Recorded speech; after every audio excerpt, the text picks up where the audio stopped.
கல்யாணம் பண்ணி கொடுத்த பிள்ளையால நிம்மதி இல்லைன்னு பாதி பேர் சொல்றீங்க. சில பேர் வாலிய பிள்ளைகளால எனக்கு நிம்மதி இல்லைன்னு சொல்றீங்க. சில பேர் எனக்கு பிள்ளையே இல்லைன்னு அழுவுறீங்க. சில பேர் எனக்கு வயசு 40 ஆச்சுன்னு எனக்கு கல்யாணமே முடியலன்னு அழுவுறீங்க. சில பேர் என் பிள்ளைக்கு வயசு 20 ஆச்சு நான் பூக்கலையேன்னு வருத்தப்படுறீங்க.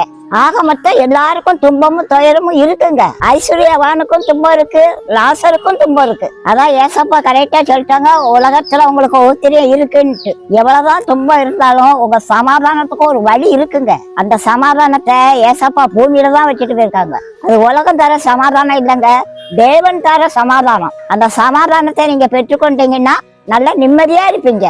அந்த சமாதானத்தை இயேசு கிறிஸ்து மட்டும்தான் தர முடியும். அவர் தான் சமாதான காரணர். அவரை அண்டி கொள்றவங்க எல்லாரும் பாக்கியவான்னு வேதம் சொல்லுதுங்க. ஏசப்பாவை அண்டி கொள்ளுங்க, உங்க கவலையெல்லாம் மறந்து போயிடும். எல்லாரும் என்கிட்ட வாங்கன்னு கூப்பிட்ட தெய்வம் இயேசு ஒருவர் தான். நான் உங்களுக்கு சமாதானம் தரேன்னு சொன்னதும் அவர் ஒருவர் தான்.